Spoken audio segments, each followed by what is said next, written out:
महाराज जी, मैं रायबरेली जिले के प्रसिद्ध शिव मंदिर का प्रधान पुजारी हूँ। लोगों से सुना है कि शिव मंदिर का पुजारी अगले जन्म में कुत्ते की योनि में जाता है। जब से मैं आप हाँ प्रतिदिन सुनता नहीं, हूँ। उसका विषय से लोगों से नहीं, वाल्मीकि रामायण में लिखा हुआ है कि एक बार जो है एक ब्राह्मण देवता बड़े तपस्वी, वाल्मीकि रामायण में हमने स्वयं स्वाध्याय में पढ़ा था बहुत वर्ष पहले, तो वो भिक्षा मांगने गए तो उनको भिक्षा में कुछ नहीं मिला, तो गुस्सा में आ रहे थे तो डंडा हाथ में था, एक कुत्ता पड़ा था, उसकी खोपड़ी में 2-4 डंडे जमा दिए।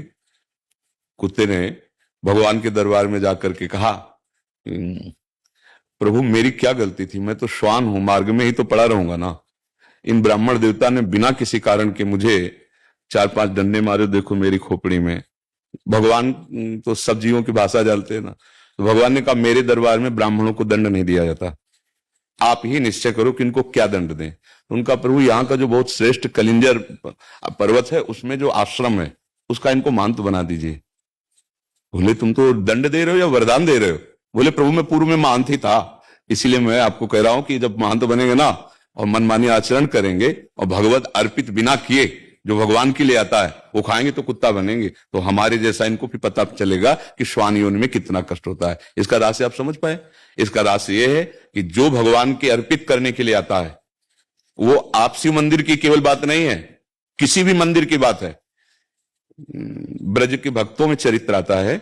एक दिन एक विरक्त संत जो गुफा में भजन करते थे, क्योंकि जैसे गिरिराज जी है, नंदगांव है, बरसाना, यहाँ पर्वत है तो यहाँ गुफाएं भी हैं, संत जन एकांतिक भजन, तो वो भिक्षा मांग के आ रहे थे, पीछे से आवाज, बाबा सुन, अगर मुझे थोड़ा टुकड़ा दे दे तो मेरी प्रेत योनि से मुक्ति हो जाए। तो ऐसे मुड़ के देखा तो कोई नहीं दिखाई दिया, एक कुत्ता दिखाई दिया, तो उन्हें लगा शायद ऐसे कानून। फिर बाबा सुनो ना आए, तो फिर मुड़ के देखा कौन हो तुम?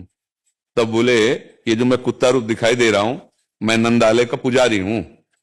तो उनका प्रभु आप तो भगवत पार्षद हैं, आपकी ऐसी कैसे? तो उनका लाला के लिए अमनिया आता था, बिना भोग लगाए हमने उसको प्रयोग किया, तो उसके दंड में अगर आप अपनी जूठन करके दे देंगे तो अभी मैं मुक्त हो। तो बोले भैया यदि तुम्हें भगवत प्राप्ति हो रही है दोष से मुक्त, तुरंत जूठन करके उन्होंने दे दी। बात यहां समझनी, शिव मंदिर ही नहीं किसी भी मंदिर में आपके पास शिव जी के लिए जो कुछ आया है आप उनको अर्पित कर दिए, इसके बाद जो प्रसाद रूप से आप सेवन करते कभी आपकी दुर्गति नहीं हो सकती। लेकिन आया मानो जैसे जो भी वस्तु आई और आप उसे अपने प्रयोग में बिना स्वामी को अर्पित किए, फिर वो अपराध बन जाएगा। ऐसा नहीं है, हम उन्हीं के उपासक रहे हैं, उन्हीं के आए मुक्ति तो, अरे मुक्ति तुम यार बहुत शिवलिंग है। अरे उनकी बात जाने दो, हम कह रहे तुम अंगूठे में ऐसे भावना करके करो अभिषेक मुक्ति हो जाएगी। शिव भावना तो करो तुम, बालू की शिवलिंग नहीं बनाया जाता। अरे यार कभी ऐसी बातों में, हाँ बात उसको अंतर की बात समझना। अगर भगवत अर्पित करने के लिए मानो हम कह रहे हैं किसी ने अमुक अमुक सामग्री दी जो भगवान के सामने अर्पित कर दी और इसके बाद जो हम प्रसाद रूप से सेवन कर रहे हैं, फिर उससे कहीं कोई ऐसी, हाँ अब हम भगवान के लिए आया पे चढ़ा हुआ नहीं खाना चाहिए। जो ऐसे 12 ज्योतिर्लिंग हैं, नर्मदेश्वर हैं, भगवत स्वरूप हैं, इनका तो पाना ही चाहिए ना। हमारे पास तो रोज लगभग हफ्ता में 1-2 बार चरणामृत आ जाता है, भगवान महादेव जी का भोग आता है तो वो रोज चलता है, हम तो रोज उनका प्रसाद जूठन पाते हैं। ऐसे नहीं, जो मतलब उस विधान को समझ, और ये अगर हम कहीं भी भगवत भावना करके उनका पाते तो दुर्गति हो सकती है क्या? कौन सा सिद्धांत है? भगवान हरि और भगवान हर में कोई भेद है क्या? तो कुछ बातें समझनी होंगी उसमें। अब हम लोग क्या करते हैं, छल कपट करने लगते हैं, सेवक की जगह स्वामी बन जाते हैं, उस बात का दंड मिलता है। नहीं तो भगवान की सेवा करने वाले की दुर्गति हो सकती है। आप शिव पुराण की आपको कथा सुना रहे हैं।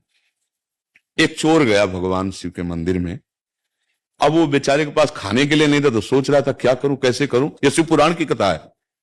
तो उसके पास कोई प्रकाश नहीं था कि वो मंदिर में देख सके कि कहां क्या है जिससे मैं खाने योग्य कुछ चुरा सकूं। तो उसने अपने ऊपरी वस्त्र उतारा और जला करके ऐसे प्रकाश किया। वहां उसको भगवान के जो कुछ आरती पूजा के पात्र थे वो उठा ले गया, मरा। जब मरा तो भगवान शिव के मंदिर में एक कुछ मिनट प्रकाश करने के प्रभाव से उसको भगवान शिव के सामने पेश किया गया, यमराज ने भगवान शिव के सामने कि आपके मंदिर केवल इतने पुण्य, वो पुण्य नहीं है, वो तो चोरी के लिए प्रकाश। वो एक कुबेर बना, पढ़ के देख लेना, शिव पुराण में लिखा है। शिव पुराण में जब उसको भगवान शिव ने कहा इसको राजा बनाया जाए, तब उसकी स्मृति जागृत हुई कि एक वस्त्र को जलाने के प्रकाश से मुझे पूरे नगर में शिवालय होना चाहिए और हर शिवालय में अखंड घी का दीपक होना चाहिए। उसके परिणाम स्वरूप कुबेर पदवी में आज भी बैठे हुए भगवान शिव के मित्र बने। यार भगवान शंकर जैसा उदार दाता और उसकी सेवा करने वाला नरक को प्राप्त कुत्ता बने। कहाँ की बातें पढ़ ली, किससे सुन ली? अब जब बातें रहस्य में नहीं आ रही, हम फिर भी कह रहे हैं स्वामी नहीं बनना है। स्वामी के लिए जो वस्तु है एक बार सामने उनको अर्पित करो और इसके बाद प्रसादे सर्व दुखा नाम हानि रस्सी उपजाते। अरे यार कैसी बात, मतलब यही समझना होने पर फिर तो जितने शिव मंदिर है, जितने शिव पूजा करने वाले, फिर तो हमारी तो शिव पूजा से ही उन्नति हुई है। हम शिव पूजा से ही आज जो कुछ प्राप्त कर पाए, तो हम कैसे बात मान लेते यार? आज भी हम उनका चरणामृत लेते हैं। और शिव जैसा हरि भक्त कौन और हरि जैसा शिव भक्त कौन? शिव जैसा हरि भक्त कौन? हनुमान जी बने राम जी के चरण है। देखो गंगा धारण किए हुए तो श्री कृष्ण का चरणामृत तो है ना। और भगवान हरि रामेश्वर की स्थापना कर रहे हैं और वो कह रहे हमारे गुरु है, ये हमारे इष्ट है। इसलिए भाई व्यर्थ की कल्पनात्मक बातों में नहीं जाना चाहिए। जो शास्त्र में लिखा है उसका कुछ रहस्य होता है, वो बिना भजन के नहीं समझ में आता है। शास्त्र तिजोरी है और जहां तिजोरी होती है वहां भूल भुलैया के कई मार्ग रखे जाते हैं कि वहां तक असली आदमी पहुंच पावे, नकली ना पहुंच पावे।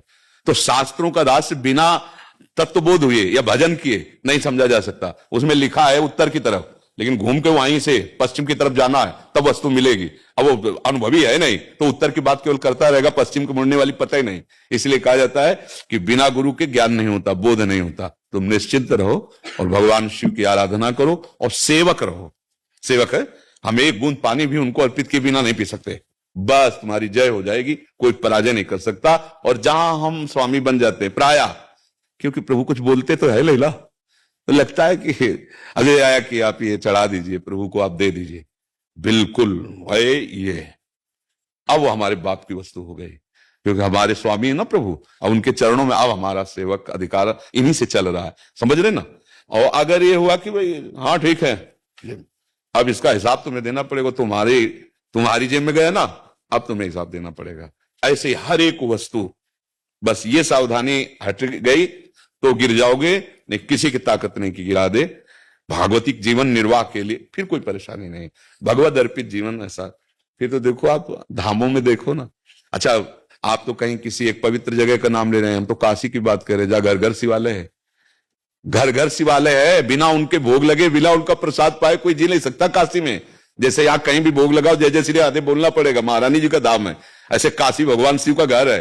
कोई घर ऐसा नहीं जहां शिवालय ना हो, कोई घर ऐसा नहीं जो उनकी जूठन न खाता हो। फिर सब क्या होगा जो आप बोल रहे हो, अगर सब हो तो फिर क्या होगा? और हर को मोक्ष मिलेगा।